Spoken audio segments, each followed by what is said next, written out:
are gathered here today to celebrate the life. Charot! Para i-celebrate ang pagkapanalo ng ating 2023 Foodie Content Creator of the Year. At yan ay ang ating mahal na lumpia queen, si Miss Abby Marquez. Lumabas sa screen ng phone ko lahat ng foodie content creator na fina-follow at pinapanood ko, mga kamarichef. Ang saya-saya, mga kamarichef, lalo nung nagsalita na sa harap yung upline namin. Hindi nyo naman kasi sinabi, pyramiding pala itong pupuntahan natin. Charot lang yan, mga marichef. Nakakatuwa, mga kamarichef, kasi lahat ng mga foodie content creators, napansin ko, hindi maramo, napaka-generous. Kaya talagang deserve nila yung mga blessings na dumarating sa kanila at sobrang nai-inspire ako sa mga success nila. Lahat kami, we are a fan of each other, tapos nagsusupport kami sa bawat isa. Actually, may speech nga si Kat at saka si Jean, si Juju at saka si Abby sa mga secret ng kanilang pagva-viral at how to earn as a content creator. So binusog nila ang aming kaluluwa at aming mga tiyan kasi may pakain. So ito na, mga kamarichef, for the second time in my life, ako ay isang bisita at hindi servidora. So nandito kami sa Super Sam sa may Tobias Street at Quezon City,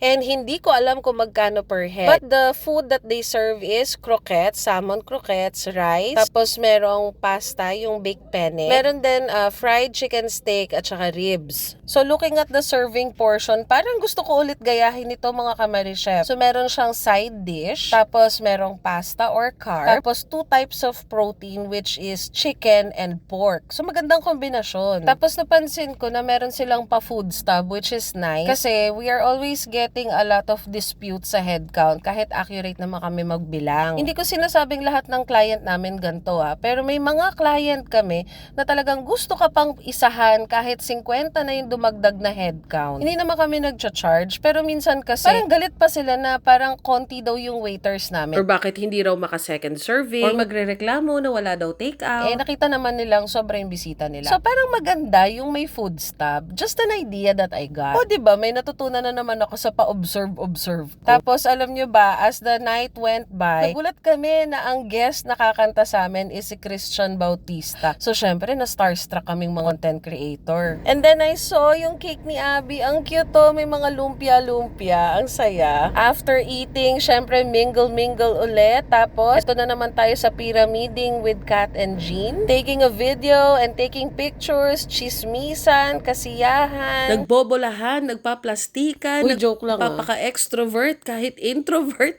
Lahat na, ginawa na namin. May isa lang pala yung kaplastikan ko dito, yung pambansang rater natin, si Marky. Pag sila ka-selfie mo, walang filter, tas pag ako may filter.